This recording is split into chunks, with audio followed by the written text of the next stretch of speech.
सर्वेभ्यो नमो नमः। नमस्कार। स्वागत है आपका सरल संस्कृत सुगम संस्कृत में और मैं हूं प्रतिभा दीक्षित। आज के वीडियो में हम विवाह के प्रकारों के विषय में अध्ययन करेंगे। पिछले वीडियो में हमने संस्कारों का अध्ययन किया था, तो उनमें से जो मनुष्य के जन्म काल से संबंधित अंतिम संस्कार है विवाह संस्कार, उससे संबंधित बहुत सारे प्रश्न परीक्षा में देखने को मिलते हैं। तो विवाह के जो प्रकार हैं उनको हम अलग से इस वीडियो में पढ़ेंगे, क्योंकि परीक्षा की दृष्टि से भी ये महत्वपूर्ण वीडियो है। और अगर उसके साथ हम ये विषय कवर करते तो वो पूरा एक घोच-पोच हो जाने की संभावना थी। तो इसलिए इस वीडियो में हम विवाह के प्रकार देखेंगे और क्या उनके नाम हैं, अपर नाम हैं, क्या क्या उनमें होता है। तो इस वीडियो को आप अच्छे से देखिए, ध्यान से देखिए, क्योंकि इसमें से आपको सीधे सीधे परीक्षा में प्रश्न मिल सकता है। तो गृहस्थ आश्रम में प्रवेश के लिए विवाह संस्कार किया जाता था, आज भी किया जाता है। इस दृष्टि से विवाह संस्कार बहुत ही महत्वपूर्ण संस्कार है, क्योंकि इसके पश्चात ही व्यक्ति गृहस्थ में प्रवेश करता है।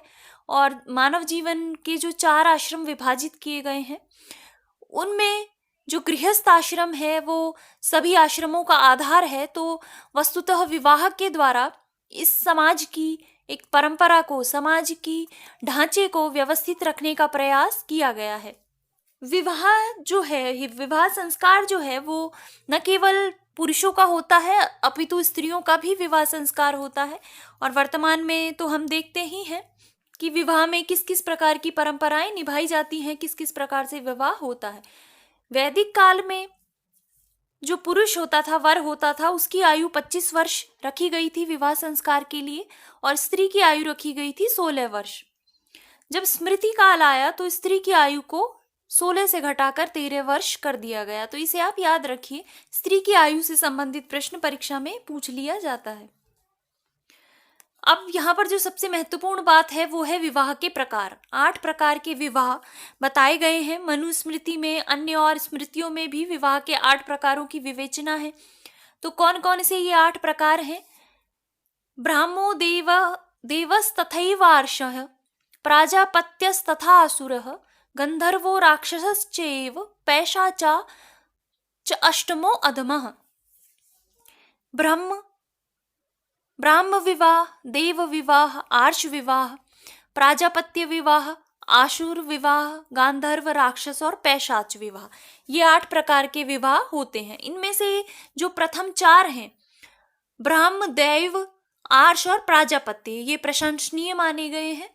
और जो अंतिम 4 हैं, आसुर, गांधर्व, राक्षस और पैशाच, ये अप्रशंसनीय माने गए हैं। तो आपके लिए ये उपयुक्त होगा कि आप इन 8 प्रकारों को क्रम से ही याद रखें। जो क्रम बताया गया है उन्हीं क्रम को याद रखने से आपको ये फायदा होगा कि सर्वश्रेष्ठ विवाह कौन सा है, ये आप आराम से याद रख पाएंगे। सर्वाधिक अधम विवाह कौन सा है, ये भी आप याद रख पाएंगे।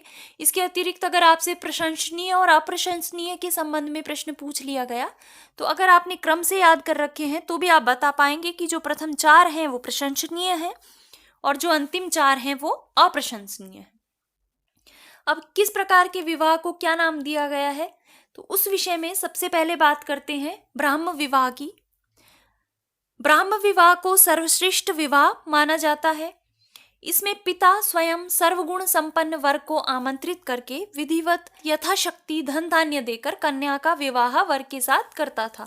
तो पिता सर्वगुण संपन्न वर को ढूंढता था और फिर उसके साथ अपनी कन्या का विवाह करता था। ये विवाह ब्राह्मणों में अत्यधिक प्रचलित था और इसके कारण ही इसका नाम ब्राह्म विवाह भी पड़ा। जैसे ऋग्वेद में सोम और सूर्य का विवाह है, वो ब्राह्म विवाह का उदाहरण है। तो इसमें से जो प्रश्न पूछे जाते हैं वो इसी प्रकार से पूछे जाएंगे कि जहां पर पिता स्वयं सर्वगुण संपन्न वर को आमंत्रित करके विधिवत यथाशक्ति धन धान्य देकर कन्या का विवाह करता है, वो कौन सा विवाह होता है। तो आपको इनके विषय में ये याद रखना है कि कौन से विवाह में क्या होता है। दूसरा है दैव विवाह। दैव का जो संबंध है वो यज्ञ से माना जाता है। जैसे अगर हम देव ऋण की बात करें तो उसका तात्पर्य हो जाएगा यज्ञ के द्वारा जो ऋण से मुक्ति पाई जाती है वो। इसी प्रकार पंच महायज्ञ के संबंध में भी देव यज्ञ आता है। तो देव यज्ञ का तात्पर्य वहां पर भी यज्ञ करना है, तो देव विवाह का तात्पर्य भी यज्ञ से ही संबंधित है। इसमें जो ऋत्विक होता है, जो यज्ञ करवाने वाला होता है, वो पुरोहित को कन्या का दान देता है। और इसमें जो कन्या का दान है वो कोई सौदे के रूप में नहीं है, अपितु वो यज्ञ में दक्षिणा के रूप में है। तो इसलिए इस विवाह को श्रेष्ठ माना गया है। इसके विषय में लिखा गया है, यज्ञे तु वितते सम्यग्रित्विजे कर्म कुर्वते अलंकृत्य सुतादानम दैवम धर्मम प्रचक्षते। और इस प्रकार का जो विवाह था वो केवल ब्राह्मणों में प्रचलित था और इसी दृष्टि से ये प्रशंसनीय है, श्रेष्ठ विवाह माना जाता है। तीसरे प्रकार का विवाह होता है आर्ष विवाह। आर्ष विवाह में कन्या का पिता एक मिथुन, एक या दो का तात्पर्य, या तो एक मिथुन अर्थात एक जोड़ी, 2 गायें लेकर यज्ञ में कन्या का दान करता है। तो इसमें जो कन्या का पिता है वो दो गायें लेता है, उसको वर के द्वारा गौमिथुन प्रदान किया जाता है और फिर जो कन्या का पिता है वो अपनी कन्या वर को देता है। इसके विषय में लिखा गया है कि आर्ष विवाह से उत्पन्न जो पुत्र होता है वो अपने से पूर्व 3 वंश का और अपने से पर में होने वाले 3 वंशों को पवित्र करता है। इसी प्रकार से दैव विवाह के संबंध में भी ये लिखा गया है कि इससे उत्पन्न जो पुत्र होता है वो अपने से पूर्व 7 वंशों को और अपने बाद वाले 7 वंशों को पवित्र कर देता है। तो देखिए आप कितने इनके महात्म्य को बताया गया है। एक इस प्रकार का विवाह होने से 7 पूर्व की और 7 पर की, 3 पूर्व की और 3 बाद की वंश, 3 पीढ़ियां उनकी पवित्र हो जाती थी। चौथे प्रकार का विवाह है प्राजापत्य विवाह। इसमें पिता संस्कार योग्य वर के साथ कन्या का विवाह करता था और सह धर्म चरत इति प्राजापत्य, साथ धर्म का आचरण करो, इस प्रकार का सह उभौ चरताम, इस प्रकार का उपदेश इस विवाह में दिया जाता था। 5वें प्रकार का विवाह है आसुर विवाह। ये अप्रशंसनीय विवाह है। आसुर विवाह में क्या होता था कि वर कन्या के पिता को यथाशक्ति धन देकर विवाह करता था। इसमें वर जो है वो कन्या के एक तरह से इसमें खरीदने का सौदा मान लीजिए आप, कि वर कन्या के पिता को कुछ धन दे देता था और बदले में जो व्यक्ति है वो अपनी कन्या वर को दे देता था। तो इसी कारण इसका नाम पड़ा है आसुर विवाह। इसका अपर नाम मानुष विवाह भी है।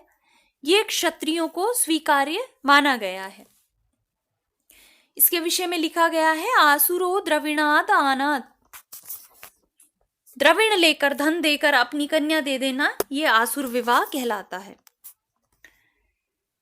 6ठे प्रकार का विवाह है गांधर्व विवाह। इसमें पुरुष और स्त्री परस्पर निश्चय करके विवाह करते हैं। इसके विषय में लिखा गया है, सकामीन सकामायाम मिथः संयोगो गांधर्वः, कि काम के वशीभूत होकर सकामी का सकाम स्त्री से पुनः परस्पर विवाह कर लेना ही गांधर्व विवाह कहलाता है। अब ये जो विवाह परंपरा थी ये हिमालय की तराई में रहने वाले गंधर्वों में अधिक प्रचलित थी, तो उन्हीं के नाम के आधार पर इसका नाम पड़ गया है गांधर्व विवाह। महाभारत में यद्यपि इस प्रकार के विवाह की प्रशंसा की गई है, ये वैसे तो अप्रशंसनीय विवाह के अंतर्गत आता है, लेकिन महाभारत में इस विवाह की प्रशंसा की गई है। तो गांधर्व विवाह का जो सर्वप्रसिद्ध उदाहरण है जिससे आप भली भांति परिचित होंगे, अभिज्ञान शाकुंतलम में दुष्यंत और शकुंतला का विवाह गांधर्व विवाह का उदाहरण है। इसके अतिरिक्त पुरूरवा और उर्वशी का विवाह विक्रमोर्वशीयम में, वो भी गांधर्व विवाह का उदाहरण है। 7वें प्रकार का विवाह है राक्षस विवाह। इसमें कन्या के परिवार वालों को मार पीट कर रोती चिल्लाती कन्या का बलात् अपहरण कर लेना और फिर उससे विवाह करना, वो राक्षस विवाह कहलाता था। तो ये मुख्यतः क्षत्रियों में प्रचलित था कि जहां पर कन्या के परिवार वालों को जबरदस्ती उनके साथ युद्ध करके रोती चिल्लाती कन्या का बलात् अपहरण कर लेते थे और उनसे विवाह करते थे। तो इसको युद्ध से उत्पन्न विवाह भी कहा गया है। इसके विषय में लिखा गया है, हत्वा छित्वा च भित्वा च क्रोशंतिम रुदतिम गृहात् प्रसह्य कन्याहरणम राक्षसो विधि उच्यते। तो याद रखिए आप, राक्षस विवाह में कन्या का अपहरण करके उससे विवाह किया जाता है। महाभारत में भीष्म ने इस प्रकार के विवाह की प्रशंसा करके क्षत्रियों के लिए इसे उपयुक्त माना है। चूंकि ये बल पर आश्रित है, युद्ध पर आश्रित है, तो भीष्म पितामह महाभारत में इसे क्षत्रियों के लिए उपयुक्त मानते हैं। जैसे अर्जुन ने कृष्ण की बहन सुभद्रा से विवाह किया था, तो वो राक्षस विवाह श्रेणी का ही विवाह था। और अंतिम है पैशाच विवाह, जो कि सर्वाधिक अप्रशंसनीय विवाह है। इसमें मत अर्थात मदावस्था में लीन, सोई हुई, सुप्त, असमर्थ या अचेतन कन्या पर छल कपट से अधिकार कर लेना।